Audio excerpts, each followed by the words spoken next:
Welcome to the Skeptic Zone, the podcast from Australia for science and reason.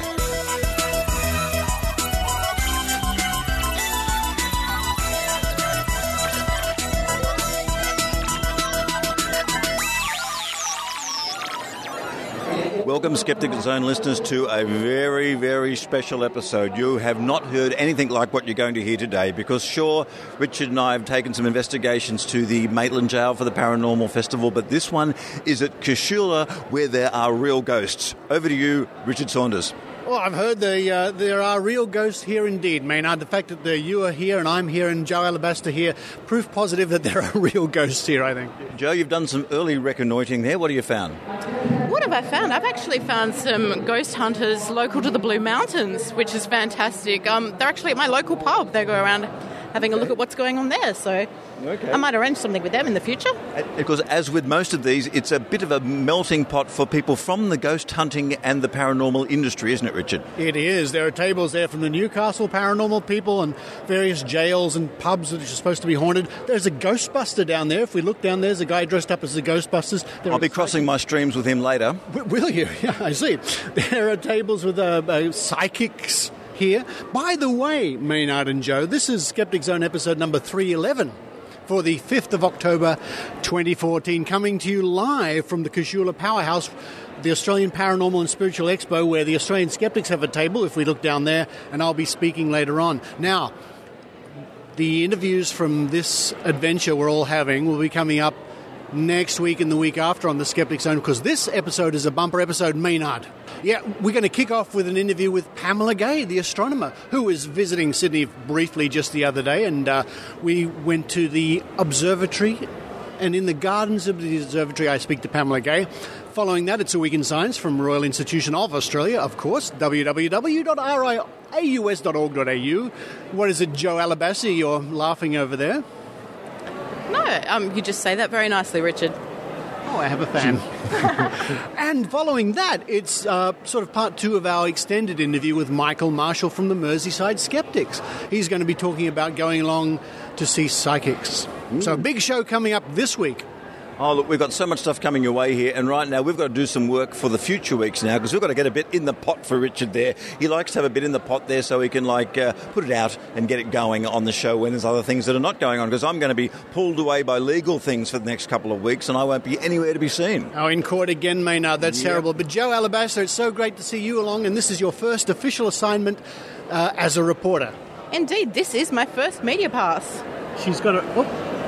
Hold that up to the microphone. Yes, it's a media pass. Listen to my media pass. And look, I was just told that there's going to be a paranormal expo up your way in Katoomba in May. They're breaking out everywhere. They are. It's quite fantastic. I actually saw that mentioned on Facebook a while ago, and I might even angle for a media pass, you know. It's going to be at the Carrington, yeah. But what's interesting this time is that right in the middle of this, and particularly as we are at a raised level above everybody here, we can look down and there's a small island of skeptics down there. Now, what do you think's going to happen, Richard? It's very interesting. Okay, we're looking down upon things. We're up on the second level, and there are, 40 tables here, and one of them is the Australian Skeptics. And at the moment, they're chatting to each other. The doors have just opened, and I'm expecting there to be some, shall we say, heated conversation at that table during the course of the day. Look, and say what you will about the paranormal people and the people who believe in a bit of woo, this room smells really nice, Richard. Ah, you know why? Oh, yeah. It's me. I actually had my aura cleansed shortly after I walked in. One of the first tables I went to had... So your aura was a bit stinky. What's the issue here? Apparently. No, I'm not sure. But it got sprayed. It got sprayed with some oils and some crystals. I think that they've opened up my intuition, my feminine intuition. Yeah. Okay, well, okay. Normally I thought to cleanse your aura, and I've probably got the wrong information here, that you sort of had to have a bit of a wash in salt water, like the sea or some salt water or something. That's how I thought you cleansed an aura. It's quite possible that the crystals within the aura spray were salt-based. She couldn't actually tell me what the crystals were made of. But I picked up some lavender in there. So she couldn't describe the mechanism by which it worked? She couldn't describe the components, no, but she did describe the evident effect, being that it opened up particular chakras depending on where I was at on my journey. Well, there you are, Richard. Where are you on your journey today? Getting booed a lot, I reckon. I think I will get booed a lot. Now, here's the assignment, you two. We're going to be here all day. Get out there, talk to the people coming along, talk to some of the exhibitors. We'll catch up halfway through the show to see how you're going. And we'll come back later to round off this episode, and all those reports will be coming up in future weeks. But for now, Maynard, while our listeners listen to the Skeptic Zone, the three of us should run downstairs and grab some, what's on offer here, some toast or something. I've got some mints in a little coffin-shaped box already. And they've got Edgar Allan Poe action figures here too. Oh dear, I've got to do it for you. Well, I'm going to run downstairs, go straight over to the first aid station over there, see what's unlocked, waff as much, snack as much as I can, and have a great day. Off my bean. While he's doing that, I hope you enjoy the Skeptic Zone. I hope that first aid station's unlocked.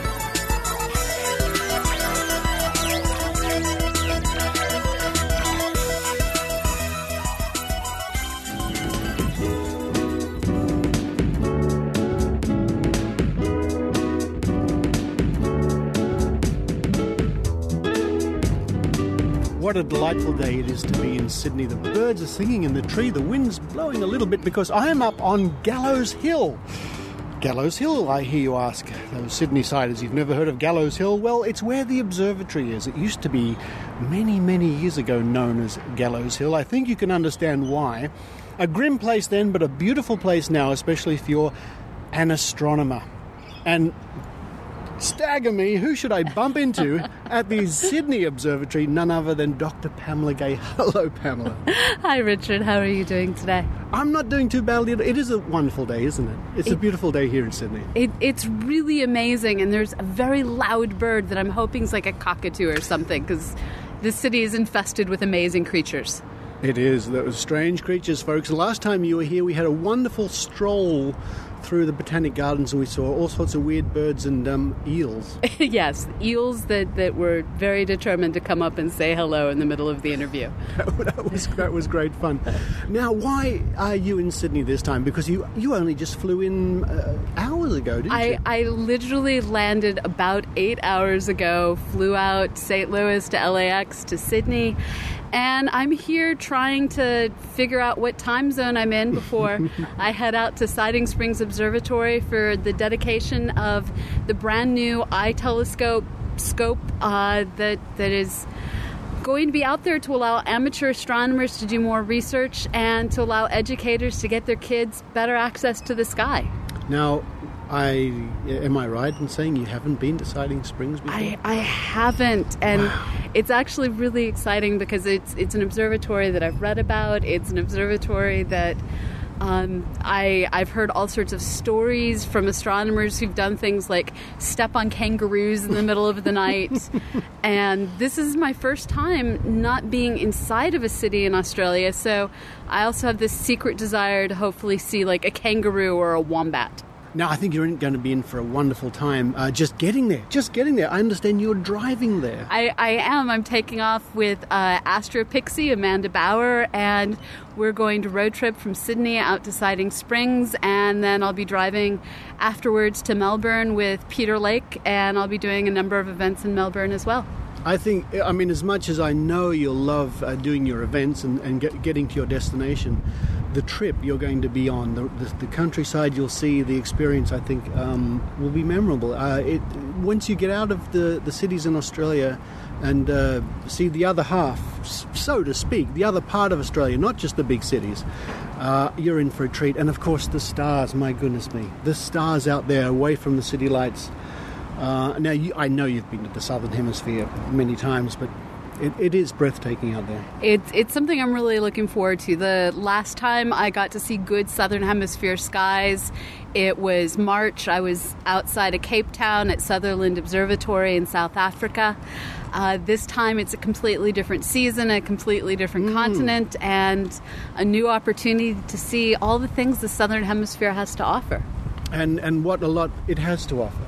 I mean, I've stepped outside when I'm in North America periodically and gazed up and saw the stars there and noticed the moon's always upside down for some crazy reason. Can't get my head around that. And as nice and interesting as the stars are there, when I come back to the Southern Hemisphere, and especially when I'm away from the city, the Milky Way and the Southern Cross and the constellations you don't normally see quite suddenly. And the manulated clouds, of course. Yeah. It's not the ideal season, but they're still up there if you just wait for the right hour. And it really does look like someone took and grabbed fistfuls of the Milky Way and threw them off to the side. It's truly an amazing sky. And the Carina star-forming region, there's so much amazing science that happens to also just be beautiful to the human eye. It really is. It absolutely is. Now, how are your other projects going, Pamela? How's Astronomy Cast? Oh, Astronomy Cast is going great. I have to admit, due to poor planning, namely being on an airplane, we didn't get a new show out this week, but we're running our DragonCon episode. And I'll be recording our next episode from down here in Australia. That's exciting. It is. It's going to require a lot of, time zones for doing all of that. People understand. They'll understand. We're now in our 8th year, which is really kind of amazing to think about. This means it's been 8 years since Pluto lost its planethood, because that was our very first episode. Really?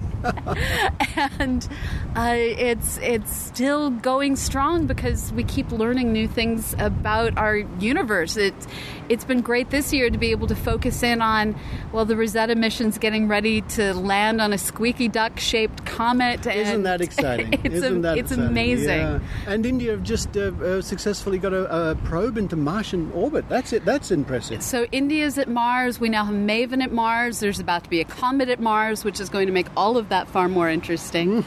And it's just really a great time to be an astronomer, except for the whole funding situation. But if you can ignore the problem of getting paid, it's a great time to be learning astronomy. Oh, the wind's picking up here in Sydney, Australia, folks. It really is. It is a gorgeous day, but... Oh, hello, and here come the police. It's all over. So Mars sounds like it's getting rather crowded now. It is. This is the object that we send robots to die at, but they have a great life in the process. We have Spirit and Opportunity. Opportunity is still going along doing its exploration. We have Curiosity. We have an entire fleet of orbiting spacecraft. Yes. Pathfinder, the earlier Voyager missions have all retired there. Not Voyager, the earlier Mariner missions. Yes. And it's Viking. Yes. So many different missions have gone there to explore. And it's almost getting routine, isn't it? It's almost. Not quite routine, but we're now at the point where we can start imagining human beings traveling there and setting up on one of the moons before going down the gravitational well to the surface of the planet. It's going to be an amazing next 2 decades. I wonder if it's that windy on Mars. Yes, it is quite windy on Mars. It is quite windy on Mars. We're simulating Martian wind. Less dust.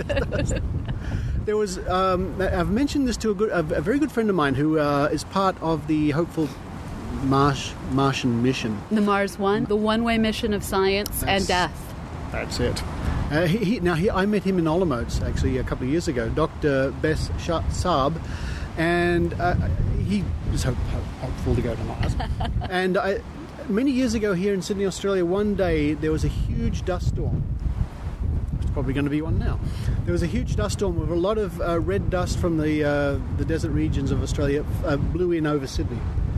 And we woke up to a red sky and a red atmosphere. And I remember looking around thinking, this is so unsettling. If people end up on Mars, they're going to have to get used to not a blue sky and just seeing red. And it really makes you start to think about, why is the sky blue? Well, it has a lot to do with the composition of our atmosphere, the thickness of our atmosphere. And Mars is just a different world, so the color of the sunlight is different, even though it's the same star in your sky. I love those pictures from the surface of Mars where they point the camera back to Earth, or Earth happens to be in the shot. Exactly. That's exciting stuff. Now, what else? What are your other projects apart from the astronomy cast? So we're still. That's right. We're going to have to move, Pamela. Here comes the dust. Let's go around the sun. We're getting chased by the dust. Okay, folks, we're on the move now because I am not kidding. All this red dust just came up and got us right in the eye. We were tempting fate, so we'll just sit. Here we are on the other side of the observatory. This looks more congenial. Why didn't we come round here before? I don't know. Because now we're sitting where someone's going to expect that we're waiting for a tour group. But that's okay. We can confuse them. We can confuse them. Just show them your credentials and we'll be okay. So we were just about to discuss your other projects. Right. So the other thing that I'm working on is CosmoQuest. Of course, yes. We're inviting you to, help us explore Mercury, the Moon, Vesta. And we're actually putting software together to hopefully launch Mars in the not-too-distant future. Now, Mercury is an interesting planet, but I think it's overlooked quite a bit. It is, and part of the reason it's overlooked is we just haven't had good data until very recently. It wasn't until the Messenger mission finally started orbiting finally started orbiting Mercury that we were able to see just what this world looks like. Before that, we didn't even have full maps of the world. And I, when I think about it myself, I scarcely know anything about Mercury either. I really don't know what the terrain is like, whether it's dusty or it doesn't have an atmosphere as such, does it? It doesn't so much have an atmosphere as it's getting so baked by the sun and hit so much by solar radiation that it actually has ions popping off of its surface. So it does have a little bit of an atmosphere, but that's in part caused by, ions having to escape the sun's blast. And if you look at it in some of the orbiting spacecraft like SOHO, it actually has an ion trail behind it. Really? Yeah, we don't think of planets as leaving tails. That's a thing comets do. But no, we see an ion trail out behind Mercury. Well, you've taught me something. I think you've taught a lot of listeners. Wow, that's interesting. But strangely enough, and you may correct me here, of course, if I'm wrong, I understand that Mercury is more hospitable than Venus. It is. Venus is a high acid world as well as being hot, and it also has high pressure. If you go to Mercury, you have to worry about solar radiation, you have to worry about heat, but you don't have to worry about being dissolved by acid. Mercury it's a little friendlier in that respect. And Venus, as well as trying to dissolve you, is trying to squish you with huge atmospheric pressure. You could essentially fly, if you didn't mind the whole being dissolved part, by spreading basically large, not paper because that would dissolve, but essentially large, something that wouldn't be dissolved like paper wings. It's kind of scary to think about. Mars is looking more inviting by the moment. Yes, it really truly is. And it really is the only option for the next... Well, no, the moon surely would be the next logical. The moon is a good goal, and some of the asteroids don't look too bad in the grand scheme of gravity. The issue with Mars is once you get there, you have to get back off if you want to come home. Some people don't worry about that. Your ancestors came to Australia and had no concern about going home. My ancestors came to North America and had no concern about going home. I really didn't think of it that way. And where we are here at the observatory, which is just up the road, minutes away from the rocks, which was one of the very early parts of the settlement, is where many of my ancestors arrived. They didn't have a choice, by the way. They were sort of told that they had to come to Australia. My ancestors had a little bit more of a choice in going to North America, but there was still the issue of there just weren't necessarily the resources to go home. But the thing was, once you made it to Australia or North America, a lot of people suffered from hard living conditions, but if you tried hard, the ground could grow things. There were native plants and animals that you could eat. There's not going to be a kangaroo hopping past or a rabbit hopping past when you get to Mars. No. Well, there's the difference, I think.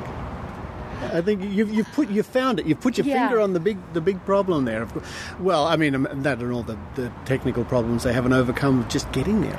And not as much getting there, but protecting yourself from the radiation so that you don't essentially kill yourself with the radiation dose before you even get to Mars. Yeah. It's not just like the movies, is it? Just get in a spaceship and fly there and just spend the time and get there. There's all these other things to worry about. Radiation, starvation, water. Water is probably the least of the concerns, but Starvation's a pretty bad one. Well, here's something that's just occurred to me while I'm chatting to you. Okay, if we could construct a spacecraft which would protect us from the solar winds, and we'd get to Mars, and we're on Mars, and we say, okay, time to get back down to Earth. Get back to Earth. Would we be battling headwind, if you know what I mean, with solar wind? That's actually not a concern. No? While solar wind is something that we talk about in terms of solar sails, the amount of solar radiation that your normal full-mass spacecraft is dealing with, it's just not that much. When we start talking about using solar sails, we're looking at small weight, small mass vehicles with giant solar sails. You and I weigh enough that the size of the solar sail we'd require is a bit daunting. And the cross-section of the spacecraft we'd probably be flying on, it's not that big a concern. Plus, the sun does most of the work for you. You insert yourself into the right orbit, you hang out for half a year, and you arrive at your destination thanks to gravity. Wow. There are ways. There are ways. There are ways. Once you overcome the radiation. Pamela, how can people find out more, and how can they help you? If you want to help us explore the universe, go to cosmoquest.org. Cosmoquest.org, yeah. And we have all sorts of ways that you can help us explore the rocky worlds that make up our solar system. And if you want to learn, well, we have lots of different programs at CosmoQuest, and you can also tune in to astronomycast.com.org. Both of them work. We're in iTunes, and we record on Google Plus Live so that you can see all of the things that don't make it into the audio show. Oh, that's an interesting thing. That's interesting. Now, and I am very proud to say, Pamela, that since the beginning of the Skeptic Zone, the one ad, and my listeners know that, between interviews and segments, there are ads for other people and other podcasts and skeptical groups and this, but the one that's been consistent from the beginning of the Skeptic Zone has been Astronomy Cast. And it's been fabulous getting to work with you as this whole field of podcasting has grown up across all of these years. We're some of the old fogies of new media. We are, isn't it? 8 years, right? 8 years. And 6 years for the Skeptic Zone. Goodness me. And I did Slacker Astronomy before that. I've been podcasting it'll be 10 years Valentine's Day. Do you think there's a retirement home for old podcasters somewhere? There must be. We need to talk to David Slusher about that. It's got lots of microphones set up everywhere. Exactly. Pamela Gay, it strikes me every time I see you. It's such a joy to chat with you and to know you and to regard you as a friend. And thanks for spending some time out of your schedule. I know you've just arrived, you're jet lagged out of your skull, but you've come out here, we've walked up to the observatory, and I couldn't be more happy. It's a beautiful day, and you lured me with coffee and the possibility of cockatoos. So let's go and see if we can find something. That sounds great. Thank you so much for having me on, Richard. Thank you, Pamela.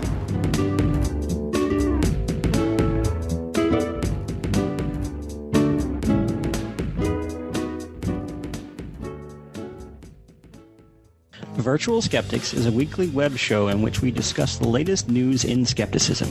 Whether it's a new case of spontaneous human combustion, a conspiracy theory, the latest update on the upcoming robot apocalypse, tech news for skeptics, or the latest wacky religious claim, we cover it all. We record the show live as a Google Plus on-air hangout, so join us and our host, Brian Gregory, for an hour of mostly intelligent talk every Wednesday at 8 p.m. Eastern U.S. time.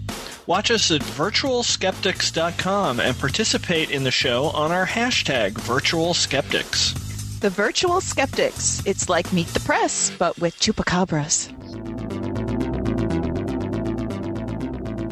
Welcome to a week in science from RiAus, bringing you the science you need to know.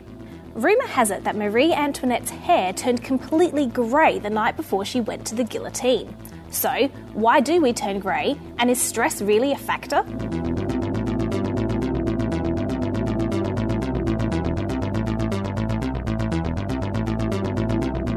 Hair gets its colour from a pigment called melanin. There are two types. One is black or dark brown, and the other is reddish yellow, combining to give us a huge range of hair colours. Cells at the base of the hair follicle, called the bulge, produce these pigments, which are then passed to other cells that produce keratin, the main protein that makes up hair. Keratin is naturally colourless. It's the same protein that's in your nails. As you age, pigment cells become less active, meaning that less colours deposited into the hair protein, making it look lighter. As greying progresses, the pigment cells start to die off completely, and eventually no colour reaches the keratin, making your hair white. Some environmental factors like smoking, poor nutrition, low iron or thyroid problems can increase how quickly you go grey. But what about stress? Lots of people report going grey following stressful periods, but there's not much scientific evidence for it. That said, it would be pretty hard to get ethics approval to induce high levels of stress in human test subjects, so it hasn't been thoroughly investigated. Some research in 2013 using mice suggested that high levels of stress hormones can cause the colour pigment cells to migrate away from the hair follicle. There's also some evidence that these hormones can disrupt the signal that tells the pigment cells to deposit colour into the keratin cells. And now, 4 fast facts about going grey.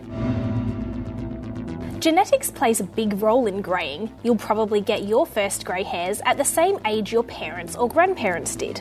A recent study found that when your skin is damaged, such as a burn, pigment cells migrate away from the hair follicle to replenish the pigment in the skin. This means that you can get a patch of white hair around your injury. Throughout history, grey hair has been a fashion statement, from oiling and powdering your hair in the 18th century to the recent return of silver blonde to the runway. And a rare form of autoimmune disease can cause all pigmented hairs to fall out, leaving behind only unpigmented hair. This could look a bit like the overnight greying that allegedly struck Marie Antoinette. That's it for This Week in Science. For more on the science of grey hair, go to the RiAus website, riaus.org.au. Follow us on Twitter at RiAus and like us on Facebook. I'm Kieran Groom, and we'll catch you next week.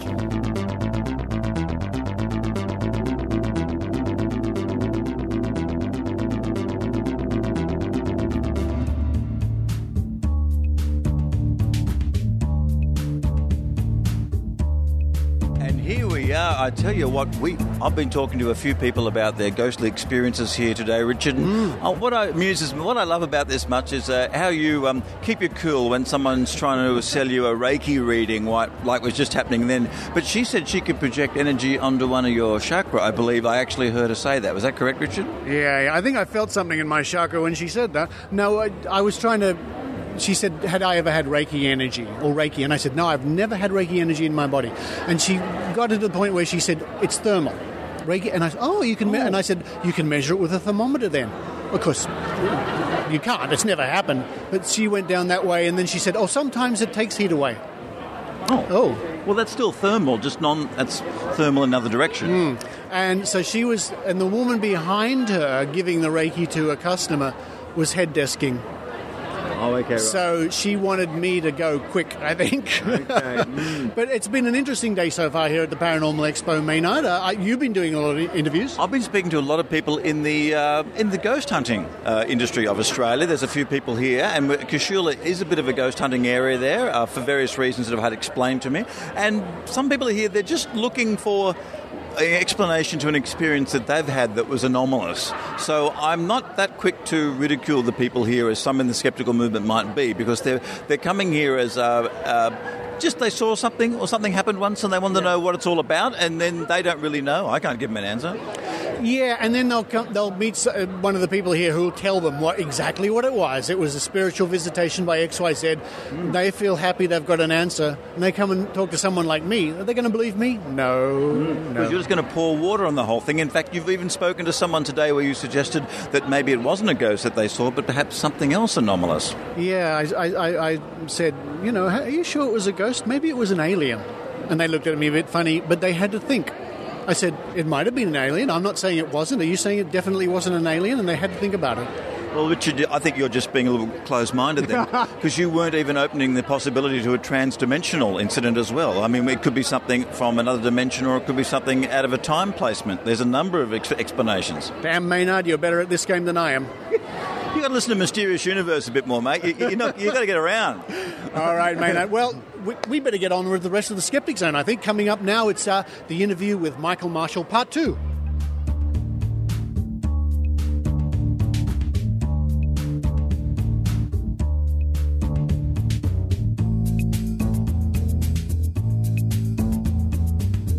And joining me once again on the line from lovely sunny, I hope it's sunny, Liverpool. It's Michael Marshall. Hello, Michael. Hello, Richard. It's a pleasure to join you again. Yes, thanks for taking out the time once again to appear. Well, your voice appear on the Skeptic Zone. We had a good chat last week about the Good Thinking Society and some of the interesting claims and things you've come up against at Mind Body Wallet, Mind Body Spirit festivals. Now I'd like to talk about something else that you do, and I like to do too. You like to go and visit psychic shows. Yeah, absolutely, and I've been doing quite a lot of that, really. And what never fails to amaze me is the stuff that you see at a psychic show. And I think it's really easy to, first of all, from a distance, say, oh, well, they're doing this, they're doing that, they're just they're doing cold reading this way, they're throwing out names, and it's very easy to see that from a distance. But when you go and see it up close, it never fails to kind of shock you the paucity of some of the evidence put forward.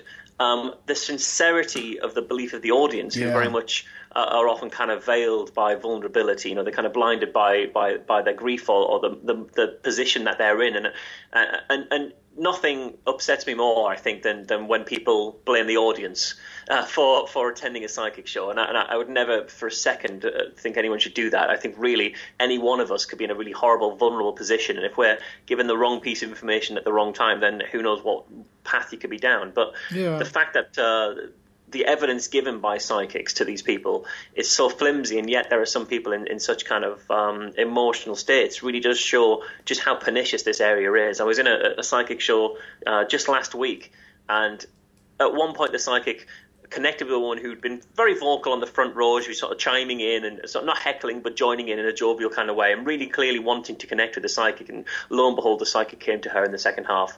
And it was very quickly established that this woman's husband had died. She's probably in her maybe early 50s. And then the psychic said, and wasn't there someone who, there was a suicide or something that could have been a suicide, but it wasn't a suicide. It might have seemed a suicide to someone else, but you could have seen it as a suicide, but it could have been something else. And she was leaving it so broad that it could have been anything. And it transpired that this woman had happened to have attempted suicide twice. Right. And at this point, anybody in their right mind and in their right conscience would just leave it there. But what she said, this psychic, instead was... well, they've told me, the person who decides told me, if you do try it a third time, you'll be left in a wheelchair eating through a straw. I've come across similar things myself. There's a very famous psychic. We keep using this term. We keep referring to them as psychics, but it's just force of habit, I suppose.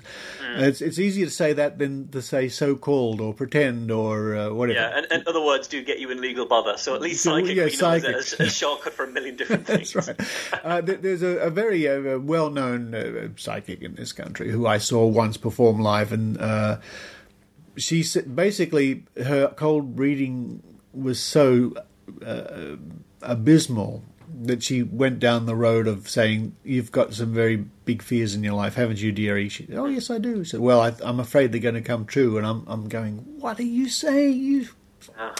Anyway, so it's good to attend. I think last week we were saying it's good for people to go to see Mind, Body, Spirit festivals, to check those out. But it's also really important to go and to be in the audience of a psychic show, a reading, one of these travelling shows, I think.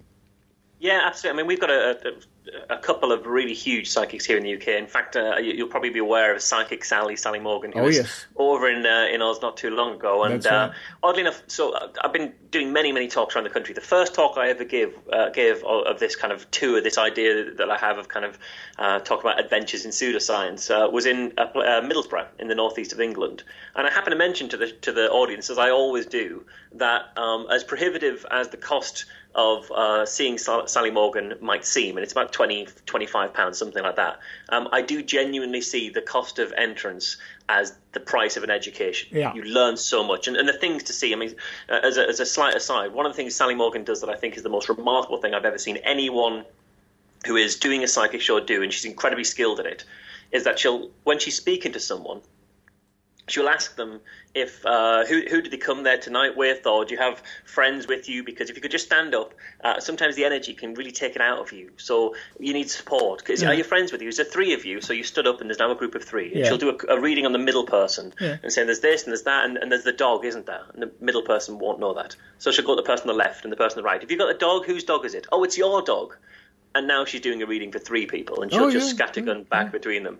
And then the best thing she does, and I've seen other psychics do, but Sally does it best, I think, is she'll mention, and then there's the blue van. Blue van, which of you 3, none of you 3 have a blue van. Hold still a second. Is someone else's the blue van? Who's got the blue van? And then that person stands up and she says, by the way, when the energies come through, they can be quite hard. Is there anyone else with you? Could all 3 of you stand up? She's now got 6 people stood up.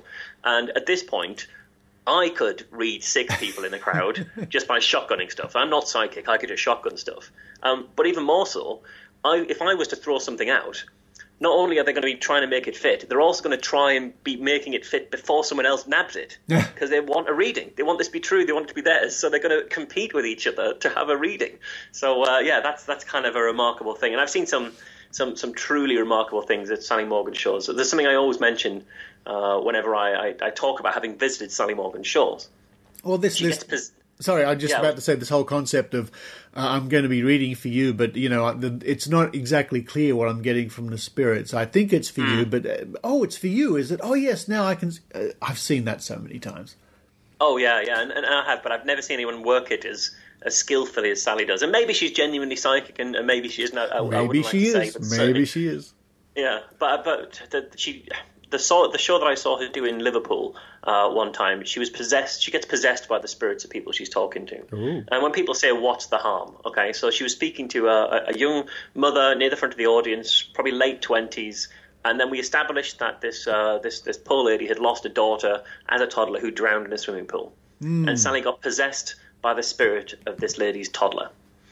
Good. And she said, Heavens. Sally Morgan on stage said, Mummy, I can't breathe, Mummy. I'm scared, Mummy, I can't breathe. Good heavens. And as far as I can see, this could only have come about through 2 different ways. One is that Sally Morgan is genuinely psychic and genuinely gets possessed by the spirits of the dead and can't help it if she comes across as in poor taste because she's not in control of herself. Yeah. And the other way is that Sally Morgan made a conscious decision to do an impersonation of a dead toddler in front of a grieving mother in front of a paying audience. And I cannot think of a third way. I can't think of a third scenario that this happened. And if listeners can think of a plausible third scenario, then I'm willing. But I think it's one or the other, and I wouldn't like to speculate as to which of the 2 it is. But I do think it's an important question as to whether it was genuine or whether it wasn't. And it's a shame that that other psychics out there, and Sally Morgan out there in particular, hasn't felt that it's a worthwhile question to answer, because she's been given the opportunity. We challenged her in 2011 to take the $1 Million Challenge. By just doing what she does on stage. We knew where she was on the morning of Halloween. She was already in my city on the morning of Halloween. It seemed too good to miss. Yeah. And so we said, at the time she was suing the Daily Mail for alleging this and alleging that, and she successfully sued them. And we were just saying, instead of suing your critics, just prove that you're right. Just prove us wrong. Yeah. You can't prove anything to the skeptics. No, well, End of argument. That's it. You can't prove anything to the skeptics. Oh, she's right. You can't prove anything to the skeptics. But there's a remarkable thing that's happening with Sally at the moment, and it's something that we've been doing. We've been helping out with the Good Thinking Society, because a young chap came to us a little while ago, just a lone skeptic who decided he was kind of annoyed with how some psychics out there may well not be psychic, others may well be, but he just wants to spread the ideas about whether someone is psychic or not. So he created a little leaflet that said, if someone's psychic, you want to see if they're asking you lots of questions, and if they're just saying general stuff and not being very specific, maybe they're not really psychic. If they're really psychic, they wouldn't need to say, does anybody know a John or a father figure? Then they'd be a bit more specific than that. Yeah. And it was very good leaflet that. It was saying, if you are asked to fill in any information beforehand, or if you just be careful what you say before the show starts in case someone's listening, because if they're genuinely psychic, they wouldn't need to ask you any information first. And he was handing some of those leaflets out outside of Sally Morgan's shows, first of all, but just because she does so many more shows than everyone else, she was kind of first on the list. And Sally's manager, who's her husband, came out and was very bullish. As far we had, he came to us afterwards. This skeptical chap, Mark, who's a very dedicated skeptic, and he was just telling stories of how this husband of Sally Morgan's was saying this and telling me he was going to be sued and that the police were going to come and he was going to punch him and all this kind of quite aggressive stuff. And so, of course, Mark went back and handed out leaflets outside of another of her shows and had an audio recording of what was going on. And there's still quite aggressive stuff from Sally Morgan's husband. So we encourage Mark, if he was going to do it again, just be sure that you've got footage of it or you've got some record, just in case you're in a position that's not very safe for you, or if you feel threatened, at least you'll be able to know what actually happened. So he went along to her show with a covert camera. And it's, again, John Morgan comes out and he's incredibly, as far as I could see, quite aggressive on the footage and shouting homophobic abuse at this poor chap and all sorts of really remarkable things. And then afterwards, of course, having been through all of this, Mark gets a letter from Sally's lawyers instructing them that they're looking into beginning legal proceedings for libel and for harassment and for interference and emotional distress and a whole laundry list of different things that if you watch the footage, it certainly didn't seem like Mark was doing an awful lot of any of those things. And if we're talking about harassment, it's very hard to see how Mark very quietly handing out leaflets outside of a show on public property is harassment. So that's been a very interesting few months of having some entertaining and at times quite stern exchanges with Sally Morgan's lawyers. And unfortunately, Mark was able to come to us and we were able to get him the legal help that he needed without it costing me a huge fortune, because otherwise he could have racked up thousands of pounds defending something that he certainly didn't feel he was he had committed anything wrong there. And fortunately the legal case seems to have been dropped before it really got started. It never actually went to a full legal proceedings, but it certainly would have caused a few sleepless nights had he not had someone able to help him out there, really. I mean, all these people, all these psychics could save themselves so much trouble just by showing us that their powers are genuine. Yeah, and that's exactly what we say. That's exactly what. And I'd be very interested in being involved in that test. And I've tested psychics in the past, and I'd be very interested to do it as well. And but I think the remarkable thing is audiences don't realise that these tests are out there, that they can be done, and that there are the reasons that are given by psychics for turning these tests down don't necessarily seem to hold water when you really look at them. You can sue a newspaper about the criticism they're giving you, but to silence them for good, you could just show in a very simple demonstration that you're genuine. But again, they've got the trump card up their sleeve, all these people, of the public perception of the typical skeptic, who is somebody who is nasty and out there to make a fool or demean these psychics, or certainly not never to admit that they're real. The public perception is that people like you and I will go to extraordinary lengths to be evil and spoil sports, or all these terms come up, and to their believers, that's certainly the case. That's what we do. That's the sort of people we are. So they get a wonderful get out of jail free card that they simply say, I don't want to associate with these nasty, evil people who want to spoil your chance to talk with your lost loved ones. Yeah, no, I completely agree, and that's really why all the way through October we're going to be helping Mark and other skeptics groups around the country in handing out these very reasonable leaflets that Mark had prepared outside of psychic shows, and they're very much making the point that some psychics, maybe psychics are genuine, but we do know that other psychics or other people can appear to be psychic when they don't have any abilities, and here are some of the things that they do. So if you spot someone doing this, you might want to just question the evidence you're getting and see whether there's any validity to it. And we're going to be trying to hand those out at every psychic show really we can get to in October as a kind of a psychic awareness month. And really it's to say the first couple of times this was happening, Mark was, as far as we could see, handing out very, very reasonable information. He was doing it in a very, very polite way. He certainly wasn't the nasty, aggressive skeptic. He was there because he really cares. And many of us really care about the people who are going along these shows and the people who in other places will spend huge amounts of their time and their money and their emotional investment really, really pursuing this area. And if it's not true, then it's a real shame. It's a genuine waste. So because we care, we try to be there and just try and be nice and compassionate. I think it's important for us to have that kind of compassionate approach, really. Absolutely right. Now, these leaflets that are going to be distributed, are they available on the website, or are they just something that you're looking after yourself? Yeah, well, we should be putting them on the website, but certainly throughout October, what we're looking to do is handle a lot of it ourselves, mainly because what we don't want, and I know that some people might be incredibly enthusiastic to get involved, and that enthusiasm is very much needed in skepticism, but for this kind of first stage of it, we don't want 50 people turning up outside of a show, because then that would make us look like we're kind of a bit more pandered. So I think we've got all the volunteers that we need. Excellent. For just 2 to 3 people outside of each show, because really all we're trying to be doing, and the biggest kind of side of it, I guess, is to show that skeptics aren't these nasty, evil, aggressive, people just trying to spoil fun, but that we can be there because we care and we're compassionate, and we think this is a real issue that is worth spending time on, and we think we've got a very fair and even-handed other side that if people are able to listen to it, then maybe they won't change their mind then, and maybe they'll never change their mind, but just maybe there'll be something there that they'll think, I never thought about that before, and maybe I'll just question it in the future. Maybe I'll just hold on to this and think, does this stack up?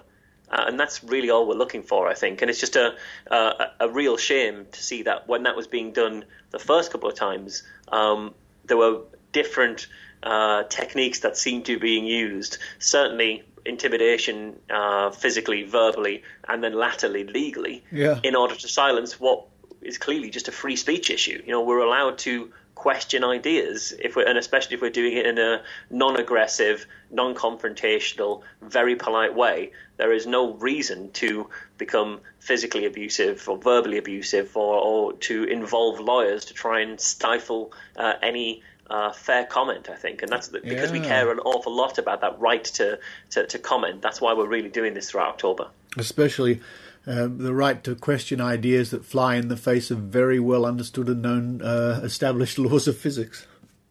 Yeah, well, absolutely. And, maybe, like I said, I always like to leave that possibility there, that maybe psychics are real, but it's a shame that there aren't any psychics out there trying to show that this is real. This isn't like other areas of research where on the cutting edge of what we understand is always being advanced. Nothing is advanced in centuries of purported psychic abilities. It's the same stuff. In fact, one of the things that even Sally is doing during her show is asking people to write down their questions and their name on a piece of paper, and that gets folded up and put in a glass bowl on stage, and she can lift something out of the glass bowl and answer your question before she opens it.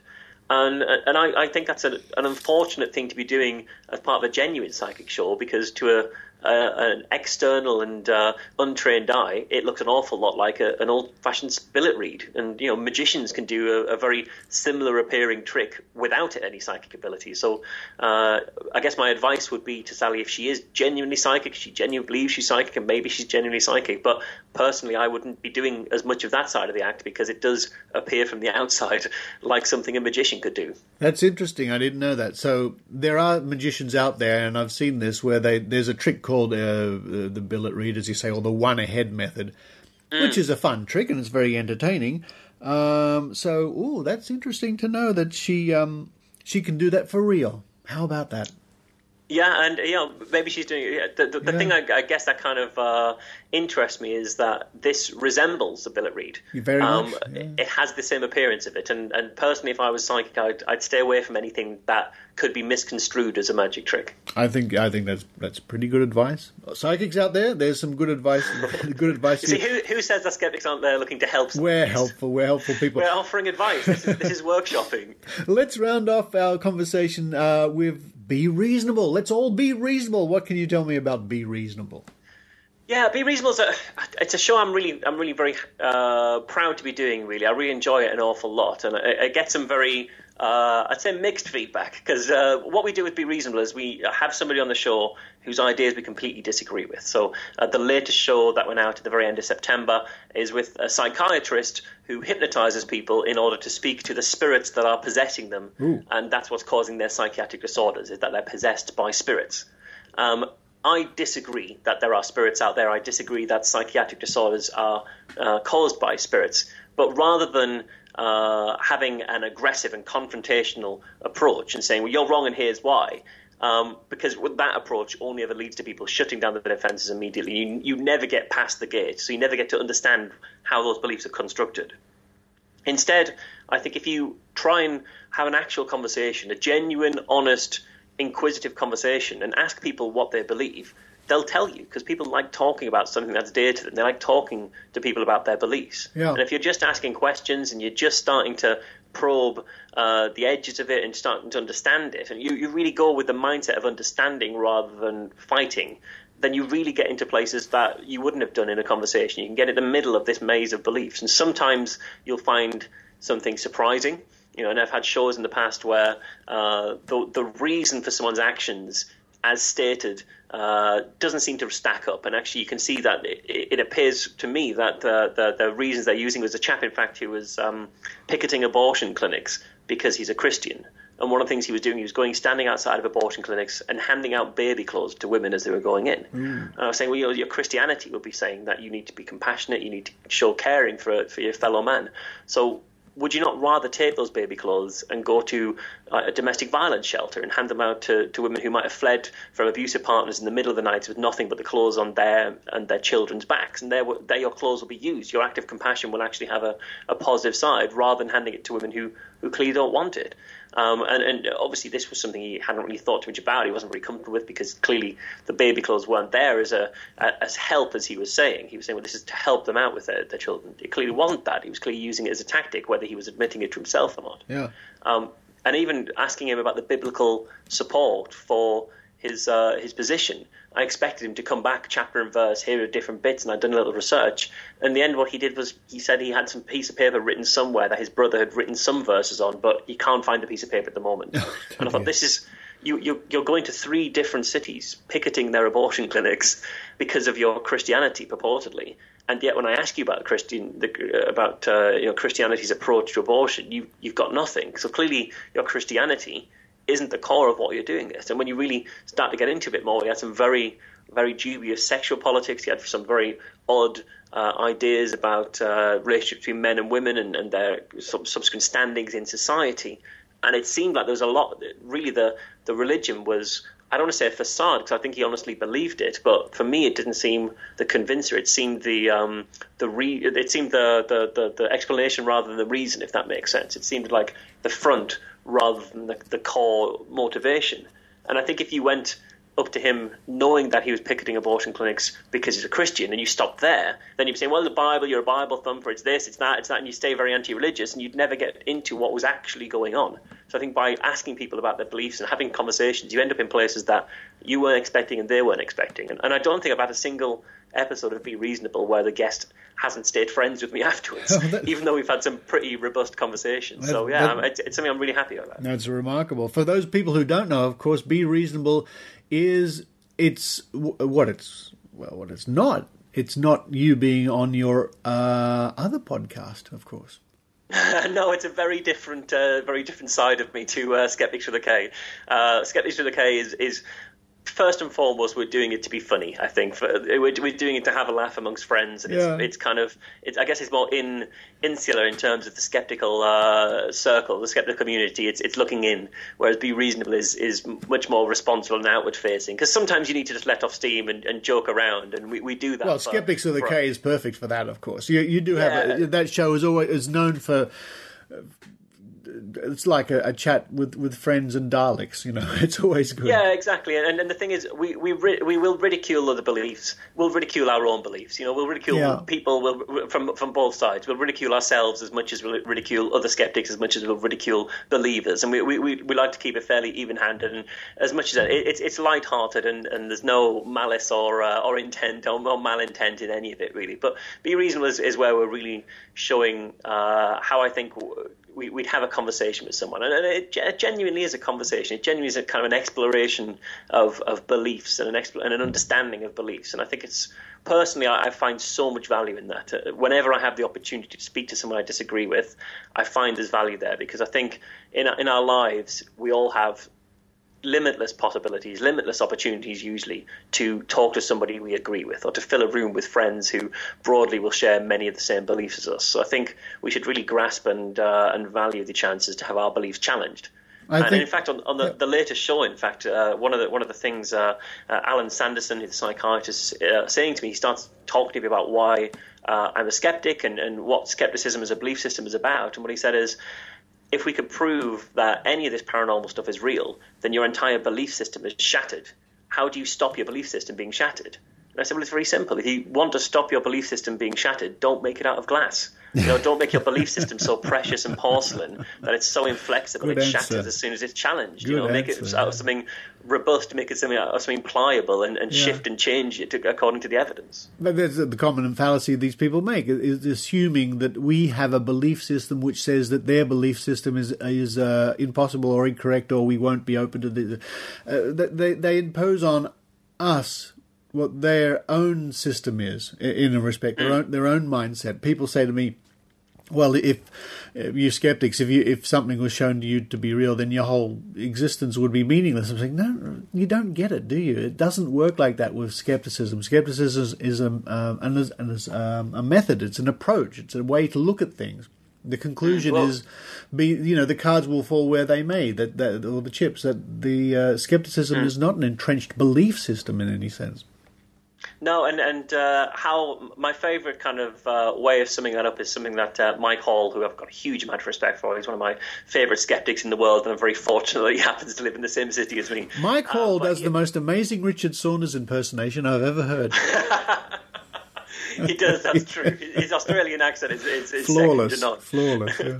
But how he characterises that point of view is that, as much as possible, I want what I believe to be true. And there's two ways of accomplishing that. I can change the world to match my beliefs, or I can change my beliefs to match the world. Uh-huh. And the second of those is a lot less effort. It's much easier. It takes a lot less effort to do, so I'll just change what I think when I know it's wrong. Yeah, that's pretty cool. How can people find Be Reasonable? So you can go to merseysideskeptics.org.uk/podcasts, and there you'll find Be Reasonable, you'll find Skeptics with a K, and you'll find our other kind of comedy panel show, Incredulous. So that's kind of where you get all our podcasting output. Now, I hope I can look forward to getting a promo from you pretty soon for Be Reasonable. That would be nice. I'll send you an over. I keep promising you new adverts and new promos, and we're just useless, Richard. We're useless people. You're rubbish. I mean, I've been playing Skeptics with a K promo now, the same two, for years. The embarrassing thing is... They're great. They're still great. Well, the embarrassing thing is the latest one, the second one, says that only 3 men stand between... And it's not 3 men. Colin left like 6 months ago. It's Alice now, and Alice is fantastic and has brought a whole different side of things. And we just need to update our advert, and we're useless people. Well, there you go. There's your task. There's your task. Could you choose to accept it? Is in the next little while is to provide me with a couple of fresh promos. I think that would be... I'll deliver to you on CD in person in Sydney when I come. How about that? Now, what a segue. You're coming to Sydney. That's very exciting. Yes, Michael Marshall is coming to Sydney for the Australian Skeptics National Convention. You've been hearing about this convention on the Skeptic Zone podcast for some time now. And if you're wondering, should I go? What's the final thing? What's the straw at the camel's back? What's the tipping point that'll make me come to the Australian Skeptics National Convention? Listening to Michael Marshall would surely be that tipping point. Michael, we're looking forward to seeing you out here in Sydney. I genuinely can't wait. I've followed the Skeptic Zone and the work of the Australian Skeptics for years, and we get so much correspondence from Australian listeners to our show as well. Not all of it abusive, although lots of it abusive, but that's fine. We have a good relationship with our listeners generally. But yeah, I can't wait to meet everyone, and it's always great to catch up with you and Rach and Iran and all the kind of team in person. Yeah. So yeah, I can't believe it. Really, I'm pinching myself that I would never have imagined that one day skepticism would see me traveling the entire breadth of the world to come speak to people. It's surreal, but yeah, so exciting. I'll have to put you and Maynard together in a room and see what happens. I think that'll be pretty exciting. Well, Michael Marshall... You'll certainly outdress me, that's for sure. Oh, yes. Well, Michael Marshall, once again, thank you for appearing on the Skeptic Zone, as you did last week. A great pleasure to talk with you. We will have a great time when you hit Sydney town. I'll show you the sights, and we'll have some good old-fashioned skepticism going on. But for this week, Michael Marshall, thank you very much. Thank you so much, Richard. It's been a massive pleasure.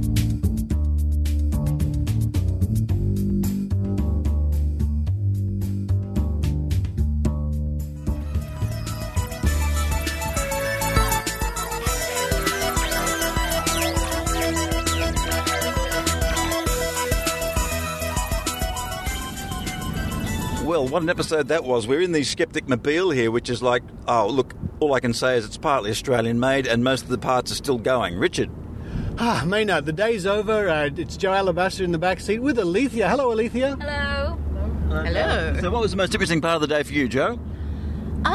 Actually, I joined a witches' circle in the first workshop, and I got transported to another plane, to the spirit world.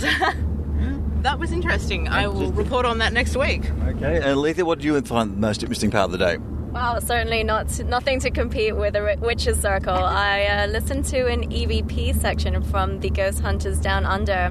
They had us guess what we thought that little section was. What was it? I thought it's crispy, but I don't... That was the donut ghost. And Richard, you had a big day. You got up there and said, "Are ghosts afraid of skeptics?" You had the big no up behind you there. You were certainly the odd man out today. I gave a talk right at the end of the day, but which was reasonably well attended, I thought. And I noticed a lot of heads nodding in the audience as I spoke, so I was pretty pleased, Maynard. Well, look, I spoke to a lot of people that you're going to hear from in the near future, but right now you've got to thank people for listening and do your sign-off. Thank you for listening to the Skeptic Zone. That's right. As we drive into Sydney from Kashula, where we went to the Paranormal Convention, I'd like to thank Maynard and Jo Alabaster for coming along, being reporters, and those reports are coming up.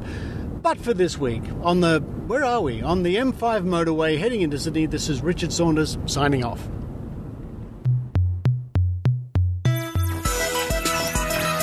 You've been listening to the Skeptic Zone. Visit our website at www.skepticzone.tv for comments, contacts, and extra video reports.